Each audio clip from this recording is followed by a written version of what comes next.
تو حضرت عبد المطلب کو اس کا بڑا صدمہ تھا کہ میرا سب سے محبوب بیٹا عبداللہ مدینے میں انتقال کر گیا، تو اپنی بہو حضرت آمنہ اپنے پوتے حضور اکرم صلی اللہ تعالیٰ علیہ وسلم کی پرورش میں جی جان لگا دیا، اتنا لگا دیا. آپ کو پتا ہے میرے آقا صلی اللہ تعالیٰ علیہ وسلم کا نام پاک آج کروڑوں مسلمانوں کی آنکھوں کا تارا ہے. حضور کا نام جیسے ہی ہم محمد نام لیتے ہیں ہم انگوٹھوں کو چوم کر کے آنکھوں سے لگاتے ہیں. یہ نام پاک عام نام نہیں ہے. اس نام پاک کو بزرگان دین تو ایسے تھے کہ حضرت محمود غزنوی کا نام سنا ہے، ان کے خاص وزیر تھے ایاز. ایاز کے بیٹے کا نام تھا محمد. محمود جو ہے سلطان محمود اپنے وزیر کے بیٹے محمد کو بہت پیار کرتے تھے. ایک دن جو ہے آپ ایاز کے بیٹے کو محمد کہہ کر نہیں بلا رہے ہیں بلکہ کہتے ہیں اے ابن ایاز، اے ایاز کے بیٹے ادھر آ جا.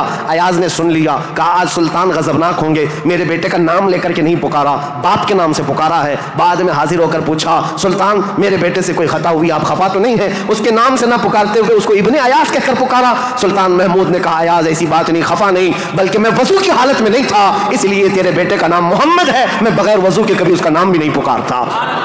اور علامہ عبد الرحمن جامی فرماتے ہیں ہزار بار بشویم دہن ز مشک و گلاب ہنوز نام تو گفتن کمال بے ادبیس. یا رسول اللہ ہزار بار میں اپنے منہ کو گلاب کے پانی سے مشک و عنبر کے پانی سے دھو لوں اس کے بعد بھی آپ کا نام پکارنا میں بے ادبی سمجھتا ہوں. یا علامہ عبد الرحمن جامی. میں بات کیوں کہہ رہا ہوں حضور کے نام کی؟ یہ محمد نام کسی اور نے نہیں حضرت عبد المطلب نے رکھا تھا.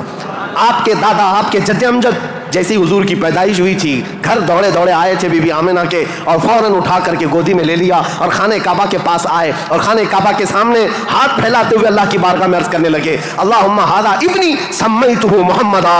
اے اللہ دیکھ یہ میرا بیٹا ہے اور میں نے اس کا نام محمد رکھا ہے. عرب کے بہت سارے لوگ وہاں موجود تھے، یہ نیا نام تھا ان کے لیے. عرب میں جو نام رکھے جاتے ہیں وہ باپ داداؤں کے نام پر چلتے ہیں، وہاں پر نئے نام نہیں رکھتے، خاندانوں کے اپنے خود پرسنل نام چلتے رہتے ہیں، پرٹیکولر نام ہوتے ہیں وہی نام رکھے جاتے ہیں. حضرت عبد المطلب نے نیا نام رکھا تھا تو عرب کے بہت سارے قبیلے آئے اور پوچھا یا عبد المطلب لما سمیتک ابنی ابنک ھذا محمدا. اے عبد المطلب آپ نے لما سمیت ھذا محمدا، کیوں آپ نے اس کا نام محمد رکھا ہے؟ تو حضرت عبد المطلب مسکرائے اور کہا تمہیں پتا ہے محمد کا نام کا مطلب کیا ہے، محمد کے میننگ کیا ہے؟ کہا محمد کہتے کسے ہیں؟ محمد اس کو کہتے ہیں جس کی سارے لوگ تعریف کریں، سب سے زیادہ جس کی تعریف کی جائے اس کو محمد کہا جاتا ہے. حضرت عبد المطلب نے کہا میں نے اپنے اس بیٹے کا نام محمد اس لیے رکھا ہے کہ جب بھی کوئی نام لے تو نہ چاہتے ہوئے بھی میرے بیٹے کی تعریف ہو ہی جائے. آج میرے آقا کی شان میں کسی کو گستاخی کرنا بھی ہو، میرے آقا کا نام محمد لیتا ہے تو پہلے حضور کی تعریف کر ہی رہتا ہے، وہ کر کے ہی رہتا ہے. عزیزان گرامی وقار، حضور اکرم صلی اللہ تعالیٰ علیہ وسلم کو حضرت عبد المطلب نے بڑی شفقت دی. عرب کے مشہور قانون اور وہاں کے دستور کے مطابق کہ عرب لوگ اپنے بچوں کی حفاظت کے لیے یعنی ان کی زبان کی حفاظت کے لیے دیہاتوں میں بھیجتے تھے کہ ان کی زبان محفوظ رہے. شہروں کی زبان جو ہے مکس ہو جاتی ہے، جیسے ممبئی کی زبان اس کا کوئی اتا پتہ نہیں ہے، اس میں یو پی بھی ملا ہوا ہے اور راجستھان بھی ہے، گجراتی بھی ہے، کرناٹکی بھی ہے، سب ملا کر کے مکس ہو گئی کیونکہ ہر جگہ کے لوگ یہاں پر موجود ہیں. یہ شہر ہے اور شہروں میں ہر علاقے کے لوگ آتے ہیں، اپنی اپنی تھوڑی تھوڑی سی باتیں اس میں داخل کر دیتے ہیں اور یہ ایک مکسچر لینگویج بن جاتی ہے اور اس کو پتہ ہی نہیں رہتا اس کی اوریجنل لینگویج کیا تھی. مکہ ایسا تھا کہ ہر جگہ سے لوگ آتے تھے، حج کے لیے آتے تھے اور کئی کئی مہینے رہتے تھے. تو کچھ لوگ عربی جانتے نہیں تھے، کوئی فارسی اس میں داخل کر دیا، کوئی الگ زبان عبرانی داخل کر دیا، سریانی داخل کر دیا. تو وہاں پر زبان کی حفاظت کی بہت ضرورت تھی کیونکہ اس دور میں سب سے بڑا اگر کوئی عہدہ تھا تو زبان کا تھا. زبان جس کی اچھی ہو وہ عرب میں سب سے زیادہ عزت والا تھا. تو اس کے لیے مائیں اپنے بچوں کی زبان کی حفاظت کے لیے بچپن میں ان کی پرورش مکہ میں نہیں کرتی تھی، باہر بھیجتی تھی. اس رواج کے چلتے ہوئے 6 مہینے کے بعد حضور صلی اللہ تعالیٰ علیہ وسلم 6 مہینے حضرت آمنہ کی گود میں تھے. پھر وہ حلیمہ سعدیہ کے بخت چمکے، نصیبے چمکے کہ وہ دایا تھیں بنو سعد قبیلے کی.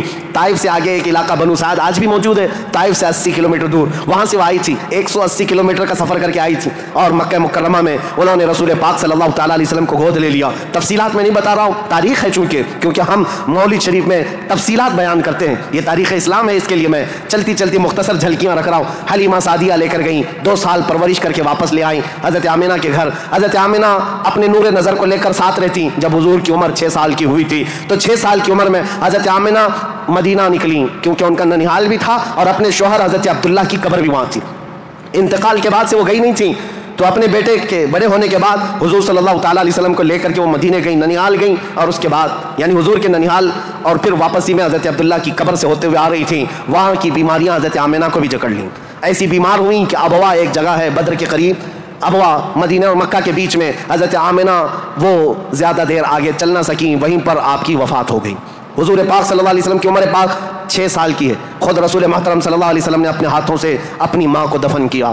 حضور کے ساتھ اس وقت آپ کے والد کی ایک کنیز تھیں ام ایمن، یہ ساتھ رہتی تھیں. اور بس حضور صلی اللہ تعالیٰ علیہ وسلم واپس مکہ جب آئے، حضرت عبد المطلب کو جیسے پتہ چلا کہ حضرت عبداللہ کی بیوی آمنہ بھی انتقال کر گئیں، وہ فرط غم میں، جوش غم میں حضور صلی اللہ تعالیٰ علیہ وسلم کو ایسے قریب کر لیے کہ ایک لمحے کے لیے بھی اپنے آنکھوں سے اوجھل نہیں ہونے دیتے. لیکن ہوا کیا، مشیت عز دی جو چاہے. 8 سال کی عمر تھی میرے آقا کی، دادا حضرت عبد المطلب بھی فوت ہو گئے. یہ دور گزرتا گیا. دادا حضرت عبد المطلب نے اپنے انتقال سے پہلے اپنے بیٹے حضرت عبداللہ کے سگے بھائی جناب ابو طالب کے حوالے کر دیا تھا اپنے اس پوتے کو. حضور صلی اللہ تعالیٰ علیہ وسلم کو جناب ابو طالب کے حوالے کر دیا اور کہا کہ تم اس کی نگرانی کرنا.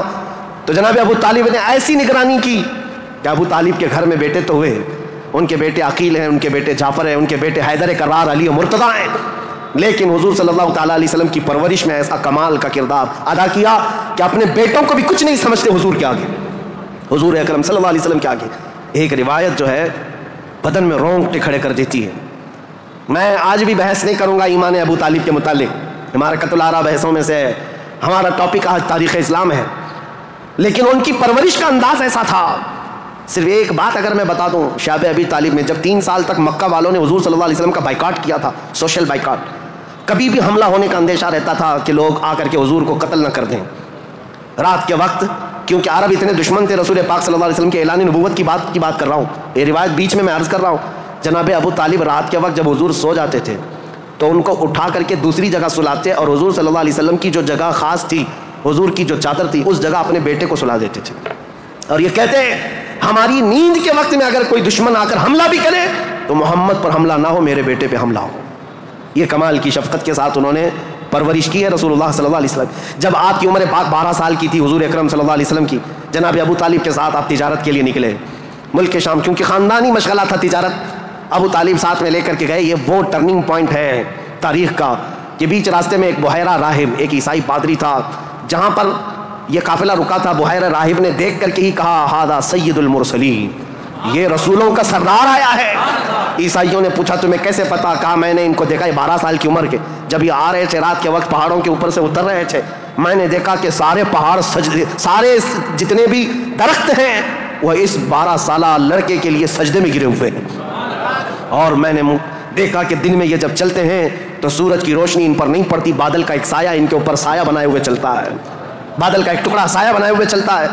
یہ بحیرہ راہب نے ابو طالب کو بلا کر پوچھا کون ہے؟ کہا میرا بھتیجا ہے. کہا میری ایک بات سن لو، اچھا ہوگا کہ تم ان کو ملک شام مت لے جانا، وہاں یہودی ہیں، وہ ان کے قتل کے در پہ ہو جائیں گے، کیونکہ وہ اس انتظار میں ہیں کہ آخری نبی ان کے خاندان میں پیدا ہوگا. یہ تو تمہارے خاندان کا نصیبہ ہے، اگر تم لے جاؤ گے تو یہودی قتل کر ڈالیں گے، تم یہیں سے ان کو واپس مکہ لے جاؤ. جناب ابو طالب گھبرا گئے، ڈر گئے. کہا کہ میں اپنے اس بھتیجے کو ملک شام نہیں لے جاؤں گا. بیچ راستے سے ہی رسول پاک صلی اللہ تعالیٰ علیہ وسلم کو لے کر وہ مکہ واپس آئے. یہ وہ بشارت تھی. 40 سال کے بعد حضور نے اپنی نبوت کا اعلان فرمایا، لیکن خبریں تو 12 سال سے ہی مشہور ہو چکی تھیں، خبریں ہو چکی تھیں. بحیرہ راہب نے یہ کہا. اس کے بعد حضور پاک صلی اللہ تعالیٰ علیہ وسلم تجارت کو اپناتے رہے. جب آپ کی عمر پاک 25 سال کی تھی تو مکہ مکرمہ کی ایک معزز خاتون، بڑی مالدار خاتون تھی حضرت خدیجہ، جن کے 2 شوہروں کا انتقال ہو چکا تھا. اب وہ کسی سے شادی کرنے کے موڈ میں کبھی نہیں تھی، لیکن وہ بڑی مالدار تھیں. انہوں نے اپنا مال تجارت کسی کو دے کر کے انویسٹ کروا کر کے تجارت کرواتی تھیں. جب ان کو پتہ چلا محمد صلی اللہ علیہ وسلم بڑے امانت دار ہیں، بڑے ہی دیانت دار ہیں، تو اپنا مال ان کو دیا اور کہا کہ تم تجارت کرو اور نفع کما کر کے لے آؤ. رسول پاک صلی اللہ علیہ وسلم ان کا مال تجارت لے کر ملک شام گئے اور اتنا نفع ہوا اس مال میں. واپس جب آ رہے تھے تو حضرت خدیجہ کا ایک غلام میسرہ تھا. حضرت خدیجہ نے کہا تھا میسرہ تم ہمیشہ محمد پر نظر رکھنا، دیکھتے رہنا یہ کیسی کیسی تجارت کرتے ہیں، کتنا نفع کرتے ہیں. اس لیے نہیں کہ خرد برد ہوگا، اس لیے کہ مدد کے طور پر. جب یہ قافلہ واپس مکہ آ رہا تھا، اب پھر ٹرننگ پوائنٹ ہے یہاں پر. حضرت خدیجہ اپنے گھر کے بالا خانے پر بیٹھ کر کے اپنا نفع شدہ قافلہ جو مکہ میں داخل ہو رہا ہے اس کو دیکھنے کے لیے بیٹھی ہوئی تھی. بڑا گھر تھا، بڑا محل تھا. جب وہ اوپر سے نظارہ کر رہی تھی وہیں سے دیکھ کر کے وہ گرویدہ ہو گئی کہ اتنی دور سے دیکھ رہی تھی قافلہ صاف نظر نہیں آ رہا تھا لیکن چہرہ محمد سب سے زیادہ چمکتا ہوا نظر آ رہا ہے۔ حضرت خدیجہ کہتی ہے میں نے چاند کو بھی اتنا تیزی سے چمکتے نہیں دیکھا جس طرح ملک شام سے یہ لوٹتا ہوا قافلہ محمد کا چمکتا ہوا چہرہ لے کر آ رہا تھا۔ حضرت خدیجہ کہتی ہیں عجیب حالت تھی، قافلہ تو تجارت کر کے آ رہا ہے لیکن میں نے دیکھا اس قافلے کے اوپر جو دھوپ کا وقت ہے اس وقت آسمان کا ایک ٹکڑا، بادل کا ایک ٹکڑا سایہ بن کر کے چلتا ہوا آ رہا ہے، جس طرف محمد جا رہا ہے اس طرف وہ ٹکڑا بھی چلتا جا رہا ہے، آگے پیچھے نہ جانے کون سی مخلوق چل رہی تھی۔ حضرت خدیجہ کا دل یہیں سے بے قرار ہوا۔ ملک شام سے تجارت کر کے واپس آنے کے بعد، جبکہ حضرت خدیجہ کی 2 شادیاں آلریڈی ہو چکی تھی، انتقال ہو چکے ان کے شوہروں کے، 40 سال کی عمر ہو چکی تھی، شادی کرنے کا کوئی خیال نہیں تھا، لیکن حضور پاک کے چہرے پاک کو دیکھنے کے بعد، ان کی خصوصیات دیکھنے کے بعد نفع لیتے ہی آپ نے پیغام بھیج دیا محمد صلی اللہ تعالیٰ علیہ وسلم سے، کہا کیا آپ مجھ سے نکاح کرنا چاہیں؟ وہ روح محمد صلی اللہ تعالیٰ علیہ وسلم کی گرویدہ خاتون، ان کا پیغام پہنچتے ہی رسول پاک صلی اللہ تعالیٰ علیہ وسلم نے خود سے قبول نہیں کیا، اپنے چچاؤں اور پھوپھیوں کے درمیان اس مسئلے کو رکھا۔ جناب ابو طالب تھے، سارے پھوپھیاں اور چچا بیٹھے، ان کے سامنے رکھا کہ حضرت خدیجہ کے پیغام نکاح آیا ہوا ہے۔ سارے لوگوں نے کہا تمہیں پتہ ہے خدیجہ پورے مکہ میں طاہرہ کے نام سے جانی جاتی ہیں، سب سے پاکیزہ خاتون، عزت تو ایسی تھی کہ ادنا سے ادنا آدمی بھی اور اونچا سے اونچا آدمی بھی حضرت خدیجہ کی طرف چہرہ اٹھا کر نہیں دیکھتا، ان کی عزت بڑی تھی۔ کہا کہ اگر محمد تمہارے لیے ان کی طرف سے پیغام آیا ہے تو قبول کر لو۔ رسول پاک صلی اللہ تعالیٰ علیہ وسلم نے جواب بھیجا کہ مجھے بتایا گیا ہے کہ مکہ میں سب سے شریف خاتون اگر کوئی ہے تو وہ خدیجہ کا نام ہے۔ میرے عزیزو خاتون شریف کیوں نہ ہوگی؟ اس لیے کہ جس کے پیٹ سے پیدا ہونے والی بیٹی فاطمہ الزہرا ہو، سیدہ کائنات ہو، تو پھر ماں کا عالم کیا ہو سکتا ہے؟ اللہ کریم نے یہ انتخاب فرمایا تھا۔ رسول کریم صلی اللہ تعالیٰ علیہ وسلم نے اس نکاح کو دل و جان سے پسند کیا۔ نکاح کی تقریب ہوئی، نکاح کی تقریب میں جناب ابو طالب اور حضور کے سارے چچا اور پھوپھیاں بھی شریک ہوئے۔ خطبہ نکاح کا خطبہ جناب ابو طالب نے پڑھا تھا، وہ خطبہ آج بھی موجود ہے جو میرے آقا صلی اللہ تعالیٰ علیہ وسلم کے پہلے نکاح میں خطبہ ہوا تھا۔ اس خطبے کے بعد نکاح مقرر ہونے کے بعد رسول کریم صلی اللہ تعالیٰ علیہ وسلم کی یہ شریک حیات، یہ رفیق حیات، یہ محبوب رب العالمین سیدہ خدیجہ حضور کی ایسی وفا شعار خاتون بن کر کے رہی کہ اللہ کی قسم آج بھی پوری روئے زمین پر جو میرے آقا کی اولاد سادات کے نام سے جانی جاتی ہیں وہ کہیں اور نہیں، وہ خدیجہ کی پیٹ سے پیدا ہونے والی اولاد ہے۔ حضرت خدیجہ کے بطن سے میرے آقا کی 6 اولاد ہوئیں، 3 بیٹے اور 3 بیٹیاں۔ رسول کریم صلی اللہ تعالیٰ علیہ وسلم کی 6 اولاد کی ماں حضرت خدیجہ ہیں۔ یہ بڑی الفت و محبت کی زندگی گزری ہے میرے آقا صلی اللہ علیہ وسلم کی، لیکن جب میرے آقا کی عمر پاک 50 سال کی ہوئی اور حضرت خدیجہ کی عمر اس وقت تقریباً آپ اندازہ کر سکتے ہیں 25 سال زیادہ تھی، 75 سال کی خاتون تھی۔ 75 سال کی خاتون، اللہ اکبر، 75 سال کی خاتون کس کو کہتے ہیں؟ عمر کا وہ پڑاؤ جس میں بوڑھا اپنے اعضاء سے مجبور ہو جاتا ہے اور اس کے پٹھے جواب دے جاتے ہیں، چلنا پھرنا تو بھر ہو جاتا ہے۔ لیکن قسم خدا کی جب میں یہ روایت پڑھتا ہوں کہ جب رسول کریم صلی اللہ تعالیٰ علیہ وسلم 3000 فٹ اونچی پہاڑی غار ہرا میں جا کر عبادت کرتے تھے، کبھی 2 دن تک نہیں آتے تھے، تو 75 سال کی یہ خاتون دن میں 2 مرتبہ پہاڑی پر جاتی تھی کھانا لے کر کے اور اترتی تھی۔ آج میں بتاؤں ہم جیسوں کی جوانی میں ایک مرتبہ پہاڑ پر چڑھ کر کے آ جائیں 8 دن تک پٹھے درد کرتے ہیں، پیر درد کرتے ہیں۔ میں سمجھ نہیں پاتا وہ خدیجۃ الکبریٰ کی وفا شعاری کو دن میں 2 مرتبہ اپنے نبی پاک اپنے رفیق حیات کے لیے اوپر جاتی تھی، نیچے آتی تھی۔ کبھی رسول اللہ پہاڑ سے اتر رہے ہوتے، حضرت خدیجہ گھر کے باہر آ کر کھڑی ہوتی، کڑی دھوپ ہوتی، سورج کی تمازت ہوتی، لوگ چلتے پھرتے کہتے خدیجہ اپنے شوہر کا انتظار کر رہی ہو؟ کہتی ہاں میرے شوہر پہاڑ سے اتر رہے ہیں، غار ہرا سے آ رہے ہیں۔ اس وقت لوگ کہتے خدیجہ اندر چھاؤں میں بیٹھو، انتظار کرو، ان کے آنے میں کافی وقت ہے۔ خدیجہ کہتی میرا دل گوارا نہیں کرتا میرا شوہر دھوپ میں اتر رہا ہو اور ان کی عورت چھاؤں میں بیٹھی رہے، جب تک وہ دھوپ میں اترتے رہیں گے میں دھوپ میں کھڑی رہوں گی۔ یہ وفا شعاری ایسی تھی، آپ کو پتا ہے سب سے پہلی وہی قرآن کی جو غار ہرا میں آئی ہے، جبرائیل امین لے کر کے آئے ہیں۔ اسلام کی تاریخ میں اگر یہ نہ بتائیں تو ابتدا ہی نہ ہوگی، کیونکہ رسول اللہ صلی اللہ تعالیٰ علیہ وسلم جب 40 سال کی عمر میں تھے، غار ہرا میں جا کر عبادت کرتے، جبرائیل امین آئے قرآن کی آیتیں لے کر اور حضور سے کہا اقرا، حضور نے کہا ما انا بقاری، میں نہیں پڑھوں گا۔ وہ کہتے تھے پڑھو، حضور کہتے میں نہیں پڑھوں گا، سینے سے سینہ لگا کر دبوچتے تھے۔ 3 مرتبہ ہوا، چوتھی مرتبہ کہا اقرا بسم ربک الذی خلق، پڑھو اس رب کے نام سے جس نے پیدا کیا ہے۔ رسول محترم صلی اللہ تعالیٰ علیہ وسلم نے پڑھنا شروع کیا اور پھر آیتیں سب سے پہلے جو آئی ہیں، اسلام کی ابتدا نور الہی کا ظہور ہے، نور الہی کا نزول ہے، اللہ کا کلام اتر رہا ہے پہاڑ پر، پہاڑ کی چوٹیوں پر، جس کو آج بھی جبل نور کہا جاتا ہے، نور کی پہاڑی جہاں نور اترا، نور کا پہاڑ ہے، اور کس پر اترا؟ جس پر اترا وہ نور علی نور ہے۔ قرآن کی آیتیں آئیں، اقرأ بسم ربک الذی خلق خلق الانسان من علق اقرأ وربک الاکرم الذی علم بالقلم علم الانسان ما لم یعلم. یہ 5 آیتیں دے کر جبرائیل امین چلے گئے. رسول پاک صلی اللہ تعالیٰ علیہ وسلم پر جو وحی آئی تھی اس کا اثر ایسا تھا، سخت ٹھنڈیوں کے دن تھے، موٹے موٹے پسینے کے بوند پیشانی سے نکلتے تھے. جب رسول پاک تشریف لائے پہلا واقعہ دیکھا تھا حضور نے، پہلا واقعہ تھا جبرائیل امین اس طرح آیتیں لے کر آئے. یہ آیتیں اترنا آسان بات نہیں. قرآن خود کہتا ہے، میرا مولا فرماتا ہے اگر ہم یہ پہاڑوں پر اتار دیتے پہاڑ ریزہ ریزہ ہو جاتے، ٹکڑے ٹکڑے ہو جاتے، لیکن قلب مصطفیٰ نے اس کا بوجھ اٹھا لیا ہے. رسول اللہ کے دل نے اس امانت کو اٹھایا تھا، لیکن چل کر کے دنیا کا وہ پہلا انسان، دنیا کی وہ پہلی شخصیت ہے جس کو قرآن سنایا میرے آقا نے، وہ کوئی اور نہیں، ام المومنین سیدہ خدیجہ الکبریٰ ہے.